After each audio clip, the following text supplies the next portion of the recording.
Assalamualaikum. In this video, we are going to discuss the mycorrhizal associations with plant roots. So, when plant live in challenging locations, तो क्या होता है कि उससे अपने survival के लिए मुख्तलिफ मैकेनिज्म्स को डेवलप करना पड़ता है, ठीक है। और दीज इंक्लूड मॉर्फोलॉजिकल कैरेक्टरिस्टिक्स, जैसे कि वो अपनी मॉर्फोलॉजी में या शेप में किस तरह की चेंजेस लाते हैं कि अपनी जो आउटर लेयर्स हैं उन्हें थिक कर लेंगे, ठीक है। लीव्स की सरफेस एरिया को रिड्यूस कर लेंगे ताकि वाटर लॉस को लिमिटाइज कर सकें, चेक रख सकें।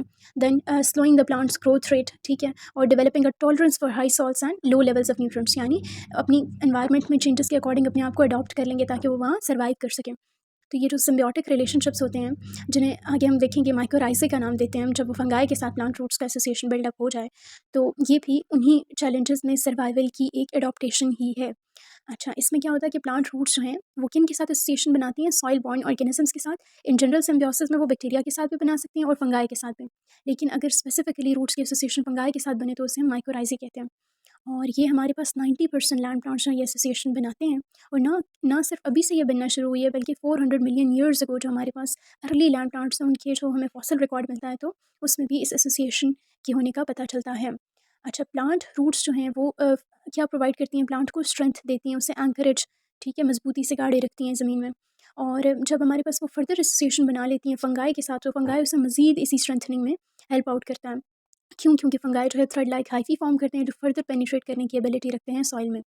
रूट्स जो हैं उन्हें क्या चाहिए होता है? न्यूट्रिएंट्स चाहिए होती हैं अपनी ग्रोथ के लिए, ठीक है।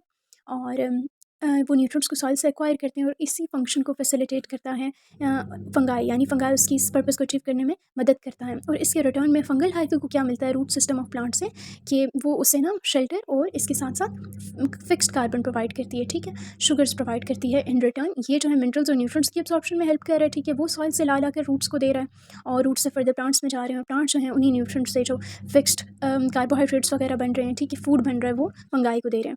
तो ये हमारे पास म्यूचुअली दोनों बेनिफिट हो रहे हैं।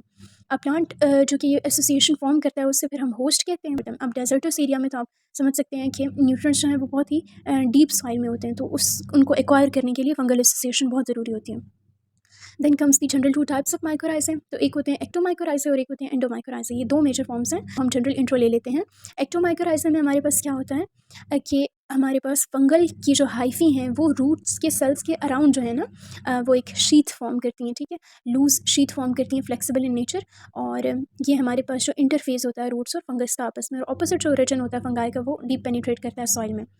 और फिर हमारे पास जो एंडोमाइकोराइज है उसमें क्या होता है? इंटरनल, यानी बाहर शीट फॉर्म नहीं होती, बल्कि जो हाइफीज हैं वो सेल्स के अंदर तक पेनिट्रेट करते हैं और जो उनके ऑपोजिट रीजन है वहाँ से सॉइल में डीप पेनिट्रेट करते हैं, ठीक है। और फिर हमारे पास जो एक्टोमाइकोराइजी हैं ये ज़्यादा कॉमन है एंडोमाइकोराइजे के कंपैरिजन में। तो डिफरेंस आपने देखी है। एक्टोमाइकोराइजे का कैरेक्टरिस्टिक फीचर है कि इसमें हार्ट एक नेट यानी loose sheet of hyphae form होती है रूट्स के अराउंड में, ठीक है।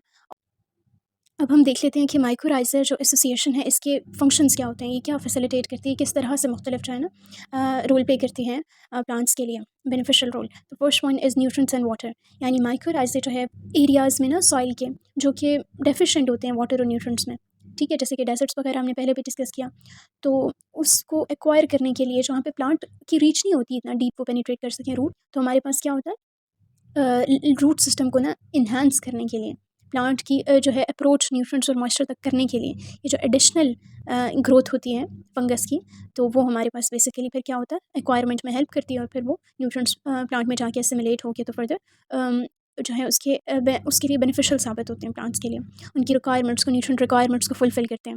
ये पर्टिकुलरली इंपॉर्टेंट है कि फॉस्फोरस जैसे जो आइंस हैं ना उनको सॉइल से अपटेक करने के लिए, और इसके साथ साथ और भी जो मेजर न्यूट्रिएंट्स प्लांट को रिक्वायर्ड होते हैं उनकी जो है उनको हासिल करने के लिए भी ये मददगार साबित होते हैं। अब आप देख सकते हैं डायग्राम में, एक वो हमारे पास प्लांट रूट सिस्टम है जिसमें माइकोराइजल एसोसिएशन नहीं है, उसकी हाइट छोटी है, वो इतना डिस्पर्स्ड नहीं था सॉइल में, और वो एसोसिएशन जो विद माइकोराइजे है वो काफ़ी स्ट्रेंथनड है, इलोंगेटेड है, और इतना ही ज़्यादा ये डीप पेनिट्रेट करके न्यूट्रिएंट्स को भी एक्वायर कर सकेंगी प्लांट के लिए। अच्छा, जब माइकोराइज़र जिस जगह पे मौजूद होता है, तो अगर उस एरिया में वाटर स्ट्रेसेस भी आ जाएँ तो वो प्लांट सर्वाइव कर जाते हैं, क्योंकि उनके फंगल हाइफी जो है वो डीप पेनिट्रेट करके उनकी वाटर रिक्वायरमेंट को डेप्थ से ले आते हैं, फुलफ़िल कर देते हैं।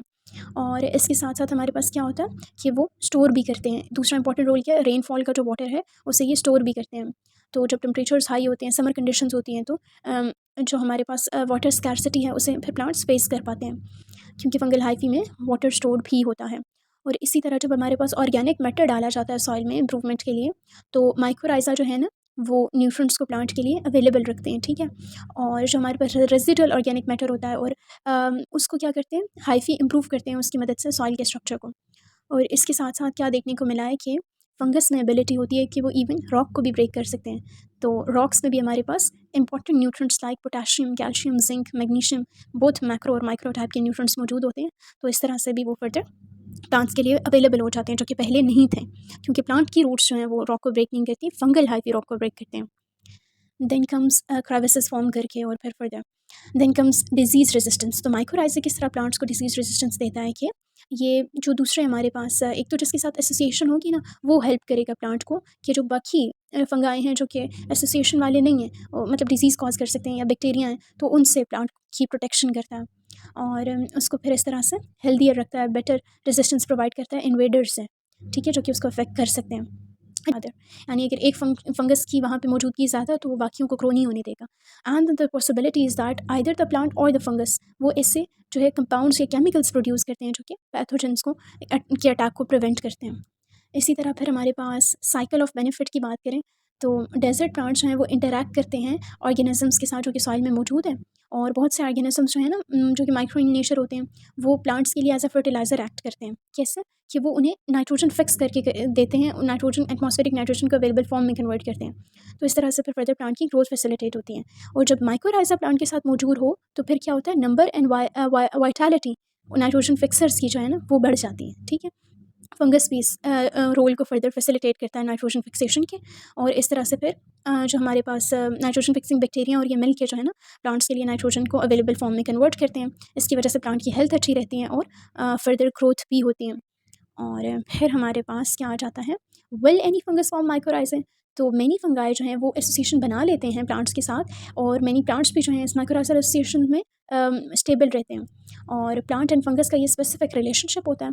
लेकिन तमाम जो फंगाई हैं वो माइक्रोराइजा फॉर्मिंग नहीं होते, ठीक है। मतलब स्पेसिफिक फंगाई ही स्पेसिफिक प्लांट के साथ माइक्रोराइजा एसोसिएशन बना सकता है, ठीक है। अगर हमारे पास एक स्पेसिफिक प्लांट किसी अपने स्पेसिफिक फंगाई के बजाय किसी दूसरे फंगाई से एसोसिएशन बना ले जो उसके लिए सूटेबल ना हो, तो इसके नतीजे में उसकी हेल्थ भी अफेक्ट होगी और फर्दर उसकी स्ट्रेंथ या ग्रोथ पे भी असर पड़ेगा। Because there is a requirement for specific fungus association. Mycorrhiza जो है वो इंपॉर्टेंट होता है री स्टेबलाइज करने के लिए नेटिव स्पीशीज़ को in areas where they have been lost, ठीक है। क्योंकि जो अब वो इन्वायरमेंटल कंडीशंस अगर हार्श हो गई हैं और जिन प्लांट स्पीशीज़ ने एसोसिएशन बना लिए हैं माइक्रोराइजल एसोसिएशन, अब उनके सर्वाइवल का चांस बढ़ जाएगा, वो फर्दर ग्रो करेंगे और रिप्रोड्यूस करेंगे और इस तरह हमारे पास वो स्पीशी वहाँ से लॉस नहीं होगी। बायोडाइवर्सिटी का लॉस जो है specially from plants point of view वो जो है उसको कंट्रोल किया जा सकेगा। और mycorrhizal fungi are available for sale from several sources. तो इसमें क्या आता है कि जो माइक्रोराइजल फंगल स्पोर्स हैं वो समटाइम्स जो है ना वो डाले जाते हैं ताकि यील्ड इंप्रूव हो, और इसके साथ साथ हमारे पास प्लांट्स वगैरह स्ली ग्रो करें, और particularly for container and landscape ornamentals, ठीक है। इन तरह के प्लांट्स के लिए डाले जाते हैं। स्पेसिफिसिटी की दोहराई कि एक स्पेसिफिक प्लांट के लिए जो फंगस उसके लिए सूटेबल है वो ही हमें देना होगा, प्रोवाइड करना होगा। अगर हम कोई भी इनोक्यूलेशन करें यानी खुद से कोई स्पोर्स डाल रहे हैं तो हमें स्पेसिफिकली उसी फंगाई के स्पोर डाले होंगे जो कि जो है ऑप्टिमम रेट पे प्लांट को बेनिफिट पहुंचा सकें। और ये अगर हमारे पास ऐसा हो गया कि कोई फंगस वीडी स्पीशीज़ की ग्रोथ को फैसिलिटेट करने लग पड़ा, तब भी क्या होगा, मुश्किल हो जाएगा। तो हमारे पास माइक्रोराइजा कैसे उस साइट में अपनी जगह बनाते हैं कि many desert soils already have mycorrhizal fungi present in it, ठीक है। नेचर की तरफ से वो वहाँ मौजूद होते हैं, इवन दो स्मॉल अमाउंट्स में, लेकिन मौजूद होते हैं। तो जब बेशक आपने खुद से इनपुट ना किया हो फंगल स्पोर्स का, तब भी जो है डेजर्ट लोकेशंस में जो प्लांट्स मौजूद हैं वो उन सॉइल में नेचुरली मौजूद फंगाई के साथ एसोसिएशन बना लेंगे। और अगर हमारे पास होस्ट प्लांट्स ऐसी कंडीशन ऐसी जगह पे ग्रो कर रहे हैं जहाँ पे फंगस की स्पोर्स हैं, तो दोनों अच्छे से एसोसिएशन बना के सर्वाइव कर जाएंगे। अब अगर हम क्रॉस सेक्शन देखें एंडोमाइकोराइजा का, तो आप देख सकते हैं कि हाइफी जो है ना outer layer of root cell से पेनिट्रेट कर रही है, ठीक है। और अंदर जाके डीप पेनिट्रेट करके वो वेजिकल लाइक स्ट्रक्चर बना रही है, ठीक है, स्वेलिंग से, ताकि वो जो न्यूट्रिएंट्स एक्वायर करके ला रही है एक एंड से सॉइल के, हाइफी जो न्यूट्रिएंट्स एक्वायर कर रहे हैं फंगस के, उन्हें यहाँ ला के स्टोर किया जा सके। वेसिकल से फर्दर जो है ना हाइफीज उसे भेज रहे हैं एक और थिक लाइक स्ट्रक्चर जिसको हम ऑर्बिस्क्यूल्स कहते हैं। ये भी हमारे पास क्या करेगा, इसमें न्यूट्रिएंट्स और मिनरल्स ही आएंगे। तो इन्हें इकट्ठा वेसिकुलर आर्बिस्क्यूलर माइक्रोराइजा कहा जाता है, the term for the most common type of mycorrhizal association. तो स्पेसिफिक हमारे पास आर्बिस्क्यूलर माइक्रोराइजा की टाइप होती है, वो ये आर्बिस्क्यूल्स फॉर्म करती है, तो उस मुनासिबत से हमने इसे नाम दिया। Then comes maintaining mycorrhiza in the soil. तो there is no surefire way to guarantee national mycorrhizal population, ठीक है। अगर आप फंगाई की पॉपुलेशन की एनहांस करना चाहते हैं तो कौन से बेसिक रूल्स आपको फॉलो करने होंगे। एक डेजर्ट प्लांट को वहाँ प्लांट कर रहे होंगे तो रूट बॉल्स में, ठीक है। जब आपने प्लांटिंग करनी नेशनल माइकोराइज़ा की पॉपुलेशन को बिल्डअप करने के लिए क्या आपने नेसेसरी मेजर लेनी है कि जब आप डेजर्ट प्लांट को जो कि वहाँ का नेटिव है आप ग्रो करवाएं, ठीक है। और जब आप प्लांट करें तो उसके जो रूट्स हैं उसमें रूट बॉल्स के अंदर नेटिव सॉइल मौजूद होनी चाहिए। उसी नेटिव सॉइल में जो है वो फंगाई रिसाइड कर रहे होंगे और जो यहाँ प्लांट करेंगे तो उनकी एसोसिएशन बन जाएगी। फंगीसाइड सॉइल पे अप्लाई ना करें क्योंकि सॉइल में जो है बेनिफिशियल फंगस भी मौजूद है, क्योंकि फंगीसाइड्स तो ऑल फंगाई को किल कर देंगे। हमारा मकसद तो फंगीसाइड्स को स्प्रे करने का ये होता है कि जो हमारे पास डिजीज़ कॉजिंग फंगस है उसे रिमूव किया जा सके, लेकिन उनके साथ साथ जो हमारे पास बेनिफिशियल माइकोराइज़ा में मौजूद फंगाई होते हैं वो भी जो है सफ़र करते हैं और फिर हमारे पास प्लांट सर्वाइवल के लिए ये नुकसानदेह होता है। तो हमने माइकोराइज़ल एसोसिएशन विद प्लांट रूट्स की डेफिनेशन देखी, उसका कंसेप्ट समझा और उसकी इंपॉर्टेंस भी देखी। That's it for this video. Hope you have understand this topic well. Stay tuned for more informative stuff and stay blessed.